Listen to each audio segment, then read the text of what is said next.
This is Carl at National RV Detroit. I'm going to walk you through this 2019 Coachmen Chaparral 381 RD, fifth wheel. As you can see, you have a ground control automatic leveling system. There's a touch panel right inside the door that you can use to operate it, or there's another panel on the other side of the basement, which I'll show you in a minute. Okay. So this is obviously where you crank your spare tire down, if need be.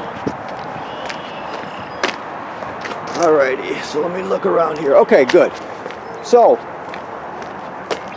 let's walk towards the front here.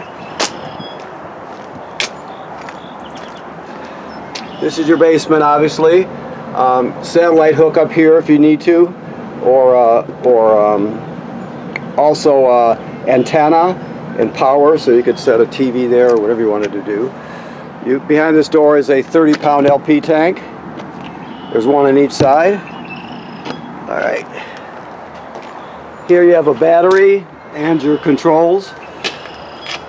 Okay. Alrighty. Now here is the controller for the automatic stabilizing system, the automatic leveler. So to start this, you push both arrows at the same time. There we go. So you can push auto level. It's already auto leveled, but that's the most common way to do it. You can do hitch height. Hitch height means it'll remember the last hitch height that it was set at when it was unhooked from your tow vehicle. So after camping all week, let's say, you would come out here and you push hitch height, and it'll set the trailer back to that position, so it's easy to hook up. You can also retract all here, that sort of thing. Now there's also another control panel inside, which I'll show you. I also want to show you, this is a kill switch for your battery. If you turn it off, it shuts the batteries off. Okay, or battery. This is your water station here. You have your city water hook up here. Then you can select the different configurations for winterizing, bypassing your water heater here, that sort of thing. These are your dump valves. After you dump your black tank, you can also hook up the hose at the dump station to the flush, hit the tank flush here, and you can actually spray out the inside of the tank. Just make sure the valve is open when you do it. It'll tell you that right on the sticker here to remind you. Also, the directions for your leveling system are right here.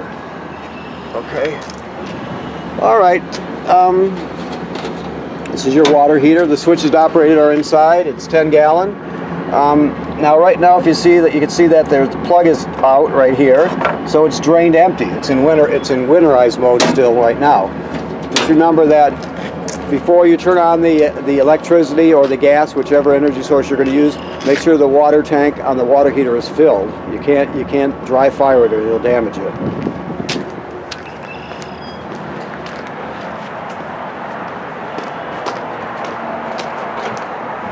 We got a 30 amp cord.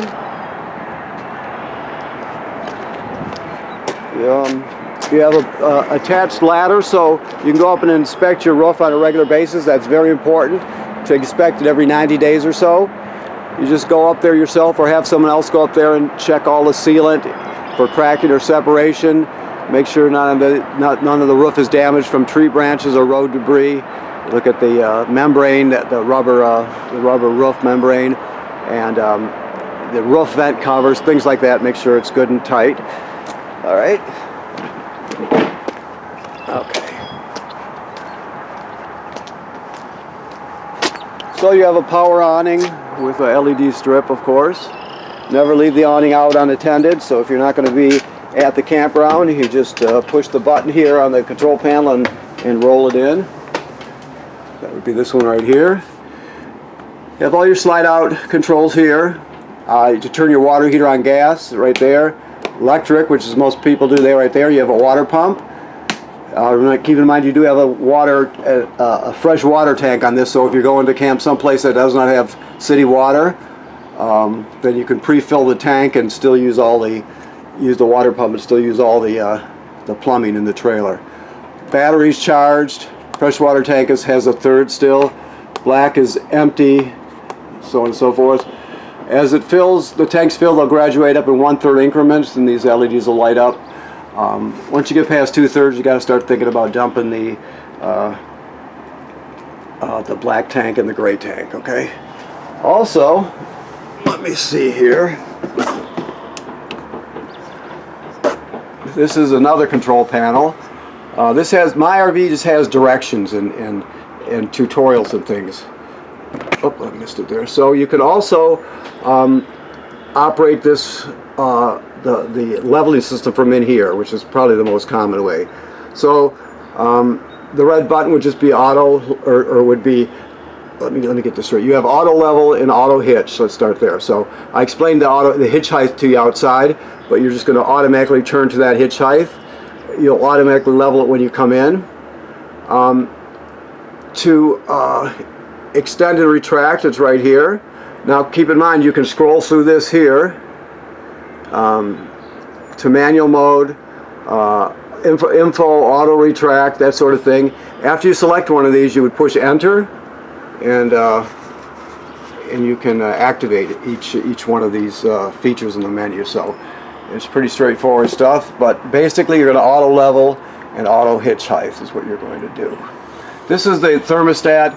All you do is select the system, whether it's heat or air conditioning, and then mode is on and off. Right now I just turned it on heat, on gas heat, which is doing right now. You set the temperature this way, so works like any other thermostat.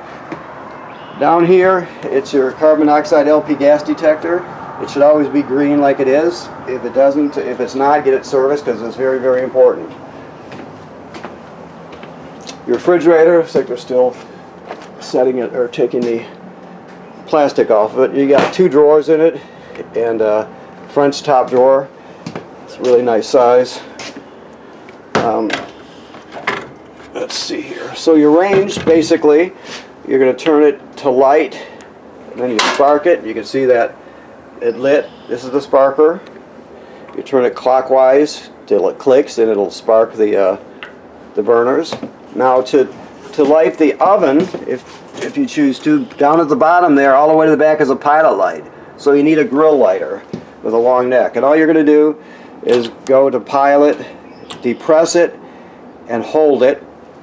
Then you're going to spark the pilot light down here till it lights.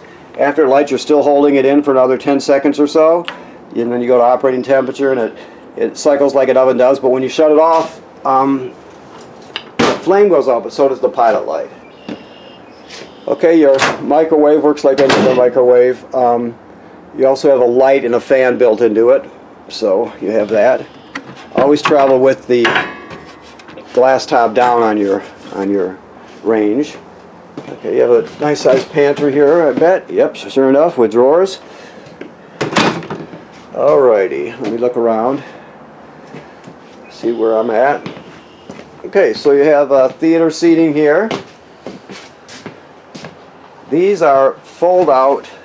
Let me see what this is. Yeah, the back's pull loose on this, and you grab it in the middle, and it folds out to a 3-panel bed, which is foam. It's actually pretty decent for a height bed. The same one on this side, so you got 2 more beds right in this area. Your fireplace has a remote, just like your radio does, and basically you can change the appearance of the flame. You've got 2 speeds on the fan, so it's off, low, and high. So it works as a space heater also. Plus you have a thermostat, and you have a timer on it. So there's a lot you can do with it. Your system here is play CDs and DVDs. You can also stream off this USB here. It has Bluetooth, so you can hook up wirelessly with your phone or tablet, and it has 3 speaker zones. This is probably zone A. The bedroom up front would be B, and then the outside one is C. Okay. Okay, let's move towards the front here. This one we're going past it is the power converter. This converts 110 AC to 12 volt DC. So keep in mind it has a fan inside that will kick on every now and then, so you hear it a little bit. It's very quiet. Also, when you're plugged in, it will charge your battery. Also, the fuses, the 12-volt fuses, are behind here, and if they actually blow, they'll light up, so you can actually see them glowing in there, so you would know that. All right. Okay. This is a remote for your fan up on the roof. It's all automatic. I mean, when it comes to opening the lid and the speeds and all that, you can set them right here with this. Also, there are GFCIs in here. Every plug, even if it doesn't have a GFCI button on it, is wired through a GFCI. So if a plug ever goes out, there's going to be a corresponding GFC eye plug that will turn it back on. So you have another one here. Okay, so the sink and shower work like pretty much any other sink and shower. The toilet, like any RV toilet, you have to remember that you have to have water in it for it to work. Or it'll work without the water, but you'll wish you put some in it. So that's just antifreeze under pressure a little bit. So the black tank is directly below there. When you step on the pedal, it opens that. So when you get to the campground, you're going to hook up the electricity and the water. Then you come in here and you just stand on this. And because the water's hooked up, water will come swirling around. And just put about a gallon or so in the tank, the black tank below. You have to do that before you use it, or else the smell will be, well, you won't do it twice anyway. So make sure you put a little water in there when you start using it, when you're starting off with an empty black tank. Okay.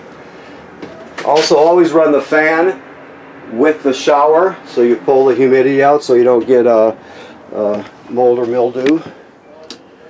All right, so you have two air conditioners in this one, 2 zones, of course. This is the sensor for it, just so you know that that is. That just senses the temperature. All right.